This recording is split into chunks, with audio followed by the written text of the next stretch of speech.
Welcome to Guardians of the Directory, Chaosoft's expert podcast exploring the complexities and best practices of Active Directory management, security, and recovery.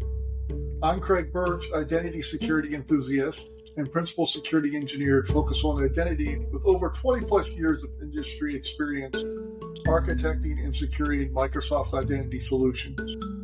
Each episode, I'll examine the latest technical concerns, explore best practices, and periodically host other experts for deep dives into all things Active Directory. Well, enough about me.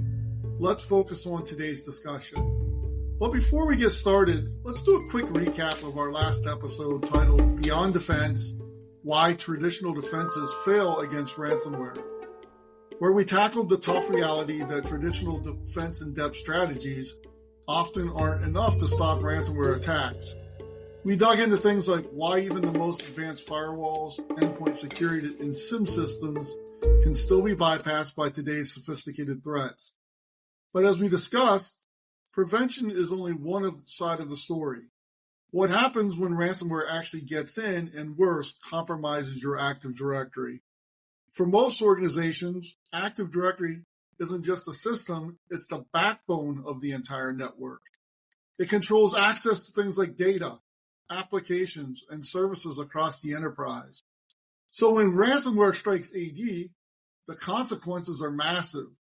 From just locking out users to crippling your business operations, the damage can be devastating. That's why today we're diving into the critical steps needed to recover after an AD breach, especially when ransomware has infiltrated your network. And with us is Chad Nichols, who's an expert in cybersecurity response and recovery.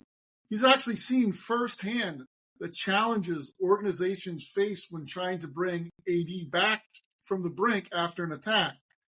Chad, welcome, and thanks for joining us. Yeah, thanks for having me, Craig. I'm really excited to talk about this. Brings up some trauma, but it is something that every organization honestly needs to think about because it's usually not a matter of if, but a matter of when. Chad, before we jump into today's topic, could you give us a bit more about your background and your experiencing working with Active Directory Recover? Yeah. I've been working with Active Directory in some capacity for the past 20 plus years myself, as an Active Directory engineer, architect, and especially around backup and recovery of AD, as that's a very, very critical component. And so you need to make sure that you have a good strategy in place and can do that if something bad happens. But I've been doing it for 20 plus years and loving every minute of it. Well, most minutes. Thanks for that, Chad. So let's dive into today's discussion. So I want you to imagine the moment you realize your company had become the latest victim of a ransomware attack and that all your systems were down, including Active Directory, and it's already been encrypted. Walk us back through that scenario that you had to deal with previously. Yeah, so I'll never forget that morning. I come into the office and one of my colleagues tells me, "Hey, we're under attack. Don't turn on your laptop. Don't plug into the network. Don't do anything. We got to figure out what's going on." It hadn't been going on for very long at that point, but of course, my heart dropped, and I knew that my immediate future was going to be pretty busy for the foreseeable future. It was one of those things where nothing was working, and now you have to figure out, what the heck is going on. We got to see what systems we can or can't get into, try to, figure out, is this still ongoing? Can we pause it? Is there a way to mitigate this? The server teams and the virtual teams were already in the process of shutting down the servers that they could to try to hopefully mitigate as much as possible. But to our network team's credit, our network connection worldwide was very efficient. And so, it did not take long at all for this ransomware to spread throughout the entire environment. And quite honestly, every single Windows server or workstation that was on network at the time of the attack was encrypted and not necessarily completely dead at that point. But what we quickly found out was even the servers that were potentially still operational, as soon as they were powered off and back on or rebooted or anything of that sort, the OS was encrypted. And so when the server came back up, there was basically a blank desktop that had a little message on it that told us how lucky we were that we were attacked by this particular group, because they will give us great instructions on how to come back from this attack that they had just imposed on us. So that was really nice of them to give us that feedback, let them know how great they were. It was interesting, to say the least. But then once we kind of got to the point where we knew everything was shut down, we had to kind of get to the next phase of this. What are we going to do? How are we going to do it? What systems are truly impacted? It's really an all hands on deck type of scenario.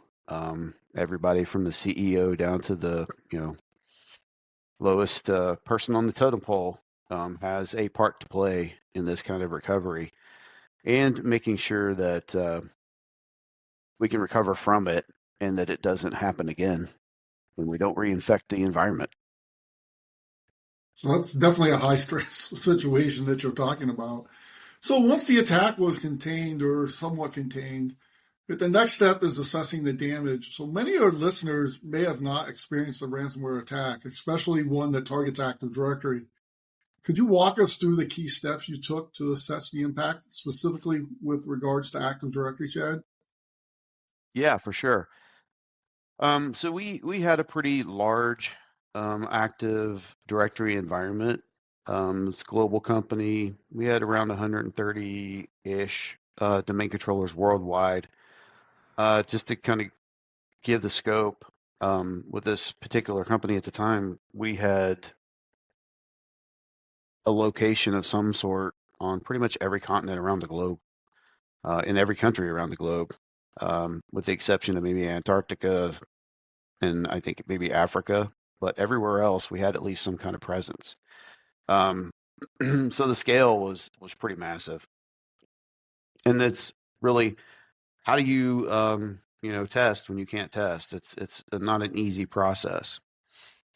We did get at least somewhat lucky in that the way this particular attack transgressed is it started from one of our root domain controllers, the PDC, and leveraged the PSExec to push the virus out to the entire Active Directory infrastructure, all Windows servers and workstations.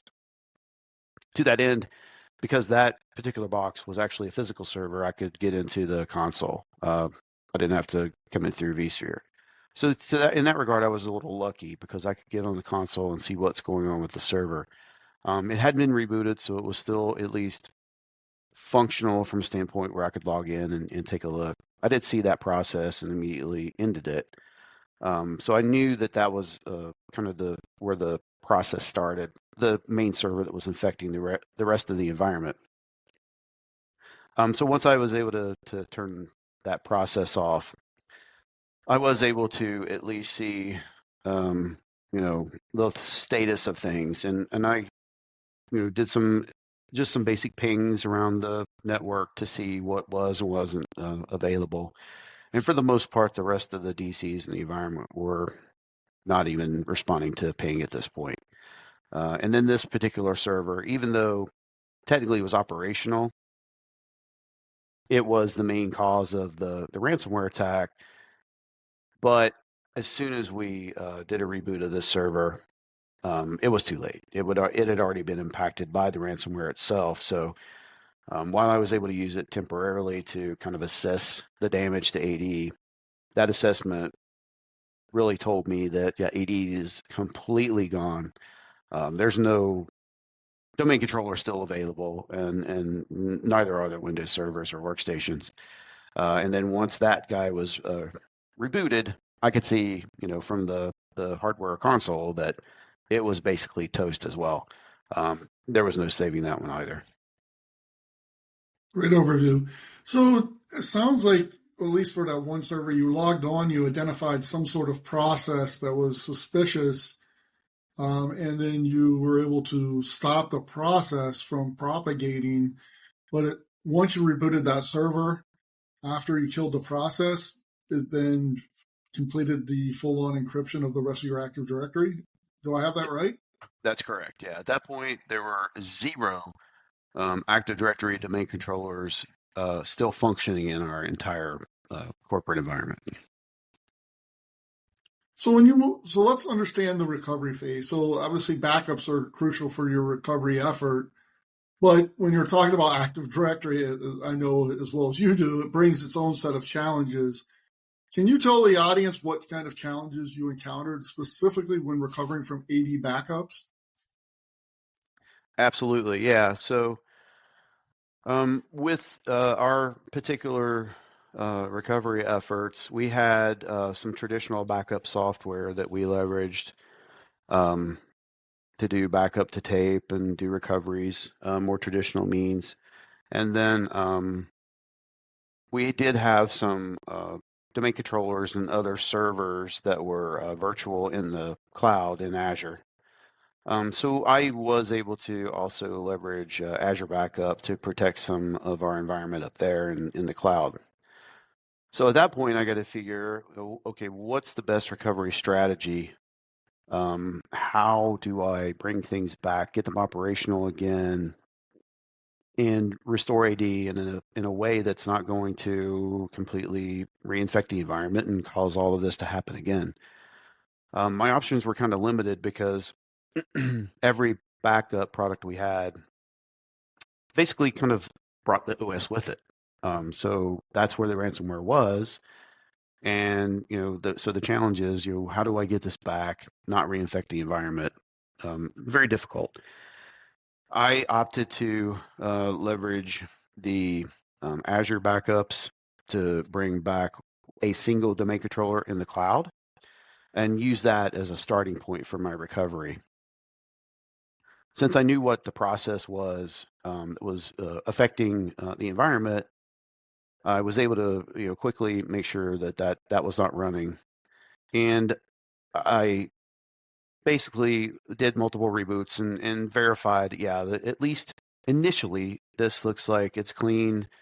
There was no guarantee. There was some risk in it because it's still the original OS, but it gave me a starting place. And then once I had that, I could then begin, the rest of the process of restoring AD.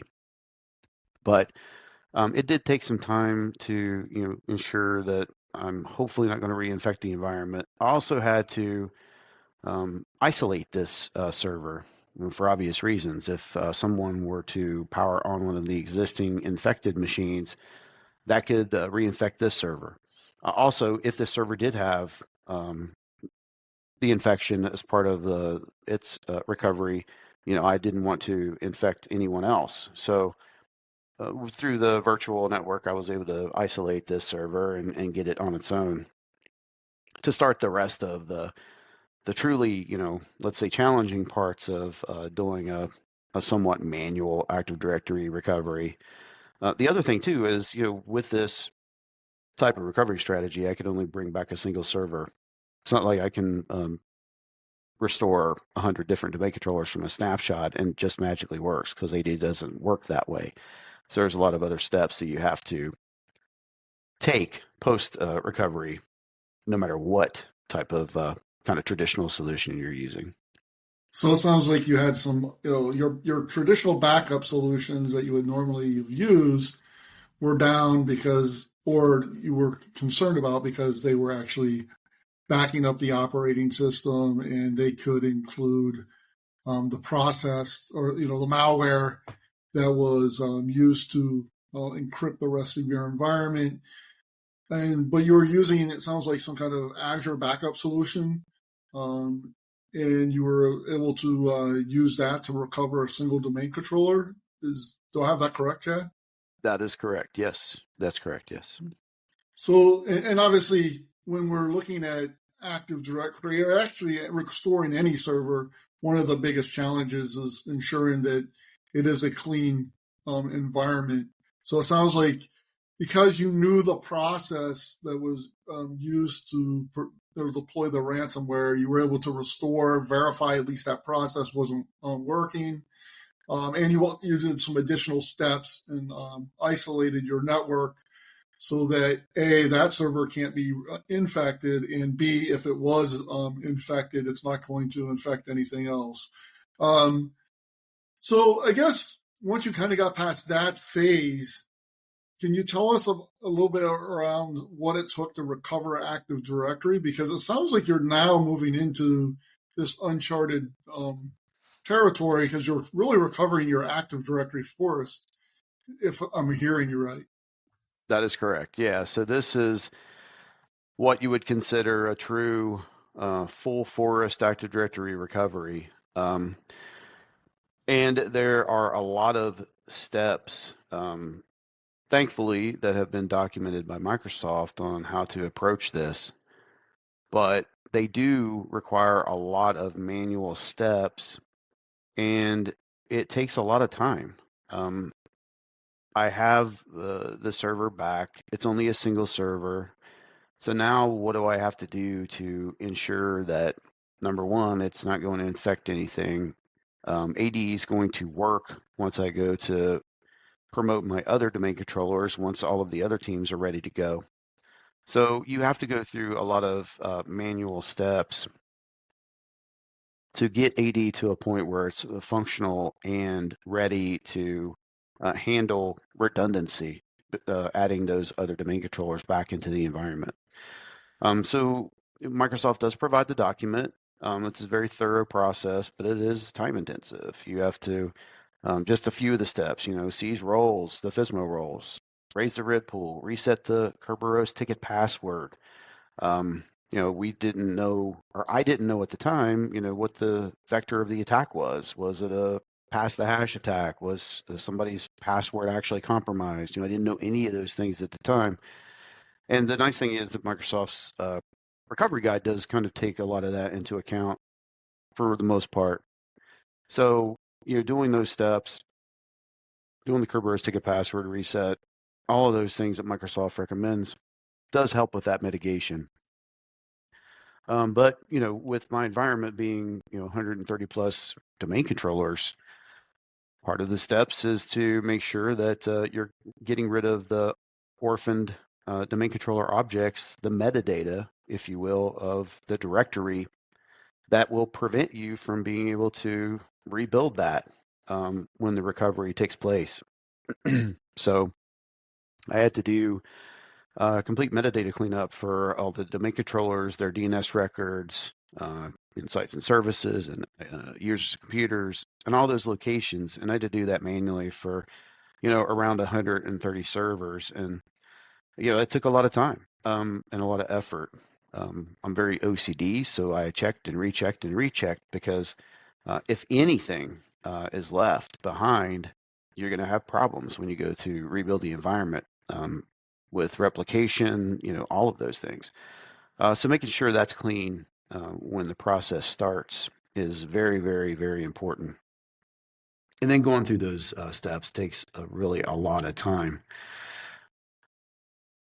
The nice thing is I'm in an isolated environment, so I can do these things without the worry that if somebody on the server team accidentally spins up one of the original DCs, it's not going to interfere and do replication and do all those potentially destructive activities and reinfect the server that I'm working on. And then once I got to the place where I was confident, or at least somewhat confident, that yeah, AD is in a functional state. Everything looks good. I'm able to log in. Sysvol looks okay. All of my objects appear to be there. DNS looks fine. Then it's like, okay, well, now what do I do to make sure that now, because I've used this server image that could potentially still be infected, even though I don't think it is, and I don't want to take any chances whatsoever. So the other thing I did as part of the recovery steps in this particular case was to build a brand new clean OS from the template online, and then promoted that server into my directory, which worked, which also kind of proved that AD was functional. And then I demoted the original server so I could remove that OS from the equation.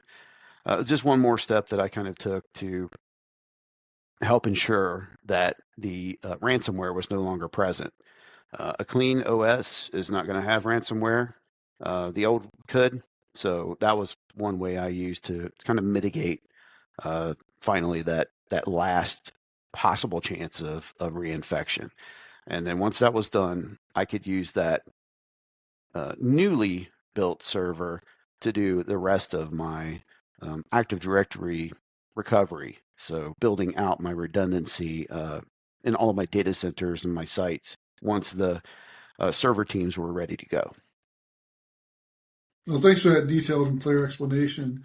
Well, one of the key concerns during AD recovery is ensuring that user accounts, especially the privileged accounts that are used to secure your environment, making sure that they haven't been compromised. So were there any additional steps that you took to ensure that the privileged accounts were safe to use after recovery? Could you walk us through those steps if you did anything? Yeah, there were, and absolutely. At the time, I had no idea who initiated the attack, what the attack vector was, how the attack occurred. Was it a pass the hash? What is a password? What type of compromise I was dealing with. So I just basically took the position that everything's compromised. So you can do what you want. My personal way that I handled this was for the domain admin level accounts. I created brand new accounts and disabled all of the original ones for everyone that was a member of domain admins, for everybody on my team. That on top of the Kerberos password resets mitigated any possible pass the hash attempts because everything is brand new. Also, you don't know how much the bad guys know about your environment. Maybe they've learned your naming conventions, your administrator usernames. Everything that anything I could possibly do to obscure that and make that different was what we did. What I did as well. So doing those creation of net new accounts, disabling the old ones. Didn't need to go that level with the end users, but for them, even I did password resets on all the end user accounts. So then when they go to log in, make sure they have to reset their passwords. Also, reviewed the security logs on the DC again, just to make sure. Look for those potential processes. Are there any failures in the audit logs? Something still trying to log in, some errant process, anything that could possibly be causing issues and could reinfect the environment. And then once we have the cloud connection reestablished, making sure everybody has to use MFA, resetting that, set that up again, making sure all of that is functioning from end to end for both on-prem Active Directory and Azure Active Directory. So it sounds like you went the extra mile, but really in this case, there's no such thing as the extra mile, right? Especially when we're talking about Active Directory and privileged accounts. But as far as it sounds like you made your the end users, and which is a great idea, to re-enroll in multi-factor authentication on their devices. Mm-hmm. Correct. That's definitely a step that some folks may have not thought of to make sure that those end users couldn't become a target as part of to further bring ransomware into the environment at a later date. So after recovering Active Directory, what can organizations do better to secure AD and prevent future ransomware attacks? Is there anything you can share there? Yeah, for sure. As part of what we did post attack, and to not give away any secret sauce, we did some stuff that I think can make a lot of sense. Implementing a clear password change policy. We also implemented a third-party tool that would help rotate passwords for us across the board, across the organization. So that way I don't set my own administrator password. The software sets it for me. I check that out and use it when needed. We used jump hosts to access our domain controllers as opposed to logging in locally. We turned off credential caching on the servers themselves. We later determined that it was a pass the hash attack. So the bad guy got in, got onto a server, jumped to a server that had a domain admin level credential cached, and that was it. That's all they needed. So being able to implement some of those really good zero trust security policies is what we did post outage, and what, quite frankly, we should have done pre outage. And it's unfortunate to have to learn these things the hard way, but it is good to be able to take that and be able to, as long as you're learning from your mistakes and reacting to those, and then hopefully, if we talk about something here today that other folks haven't thought of, maybe it'll help them as well. The other kind of thing we did as well from a zero trust standpoint is we implemented a tier zero network architecture as well with firewall rules. And so that way the domain controllers are very isolated on their own network segment with strict firewall rules around access. And also with the firewall we were able to restrict specific processes from being able to run across network. So no longer could you use psexec to send files from server to server. So some simple mitigation steps to help prevent reinfection in the future. Yeah, that's definitely some great advice. I mean, obviously, you want to implement some of those, zero trust is a great methodology to secure your environment, but it sounds like you took some additional steps as well. Implement things like Microsoft tiering, tier zeros. You said also blocking the ability to cache credentials on different within your environment. So did you guys use protected users group to prevent that, or did you guys use something else? We used group policy for that, combination of group policy and the protected users group. Excellent way of trying to attack that. So now looking back, what was the most valuable lesson you learned during this recovery experience? Can you share some of that? Yeah, sure. I think the biggest lesson I learned is that we were not really prepared.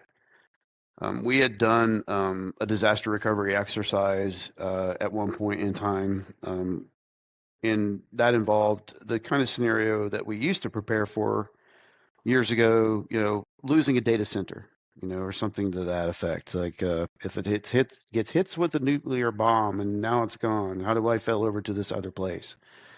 And that was great for that scenario, and we did that, and we flew a bunch of us out to our cold site, did testing. It cost a lot of money, took a lot of time. So literally in the 7+ years I worked there, it only happened once. But even to that extent, it didn't really prepare us from an Active Directory standpoint anyway, how to recover from this kind of an outage. So it's very interesting to see that what we'd prepared for from an Active Directory standpoint really did us no good. Being able to go through some of the things that I hadn't done in my career, I hadn't never had the need, thankfully, to do a full force recovery before that point in time. So getting familiar with some of those Microsoft steps and the amount of time that it takes to do those things when you're doing it yourself and you don't have a way to automate that was definitely a learning experience. Being prepared. I can't say it enough. go through your DR steps as much as you can. Work with your firewall teams, your network teams. Have the layout of what all of those things are going to look like post outage prepared and ready to go, and to the extent you can, test it.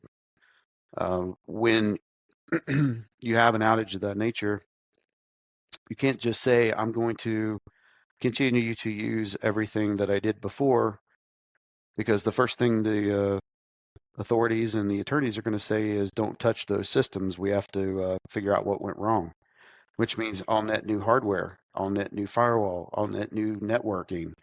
Everything had to be basically built from the ground up before we could even begin the recovery process, which again is what helped me immensely, having the Azure piece, because that saved me some time. But everyone else, it took a really long time to get those applications and all that infrastructure rebuilt and configured. The more you can prepare and be ready for those types of scenarios, the better. So don't hate on your DR managers when they ask you for information, because there's a reason for that. And the more prepared you are, and I honestly hope that nobody ever experiences this, because it was 6 months of my life I'll never get back. But I learned a lot, and the more you can be prepared, hopefully the easier that whole process will be. And there are some really good tools and softwares available for Active Directory recovery that can help mitigate a lot of those steps and make testing a breeze. And so, the more you can be prepared, the better. So it sounds like be prepared. Don't hate on the DR teams. They are necessary, right? They're your friends. No, that's incredibly insightful. So lastly, if you were to give any final advice to our listeners who might face a similar ransomware situation, besides being prepared and not hating on the DR teams, what would it be, Chad? Probably the main question I would probably ask anybody that might be listening to this: when is the last time you actually tested a full forced recovery of your Active Directory infrastructure? And I mean actually did the real full force test.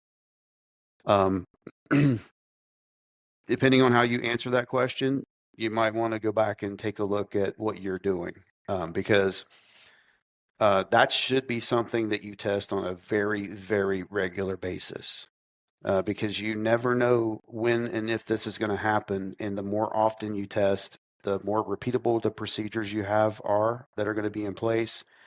And you can also, when you have these tests, very good documentation.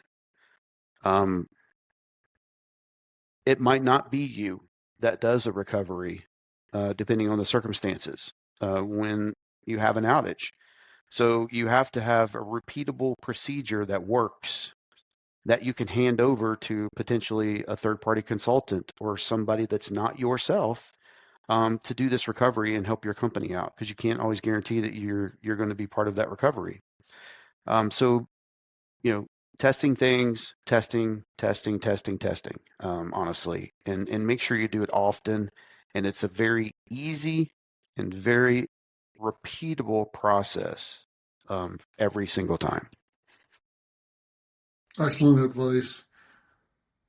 So we walked through the steps every organization should take to recover from a ransomware attack that hits our Active Directory. Talk from isolating compromised domain controllers, validating clean backups, restoring user accounts and privileges. The path to recovery is complex but crucial. Chad pointed out, this isn't just about getting back online. It's about securing the very foundation of your network for the future. Remember, Active Directory is the heartbeat of your infrastructure. When ransomware takes aim at it, the stakes are high. But with the right recovery plan in place, you can come back stronger, more resilient, and better prepared to face the next threat. Thanks again, Chad, for sharing your insights and giving our listeners a clear path forward for AD recovery. Any final thoughts you want to leave with our listeners? Thank you for your time. Appreciate you, hanging out with us for a little while and talking about this. Hopefully, if nothing else, it's given you some things to talk about or think about in your organization. If you walk away from this and learn nothing new, then I give you the greatest amount of kudos ever because, I'd been doing this for a long time when we were hit and there were still things that we hadn't thought of. So hopefully maybe a food for thought, give you just ways to think about it and hopefully learn something new. And definitely appreciate your time and listening to our stories. Thanks again, Chad. If you liked this episode of Guardians of the Directory, please be sure to subscribe on your preferred podcast platform, including Apple Podcasts, Spotify, YouTube, Google Podcasts, or iHeartRadio. Until next time, stay guarded, stay informed, and be the guardian of your directory.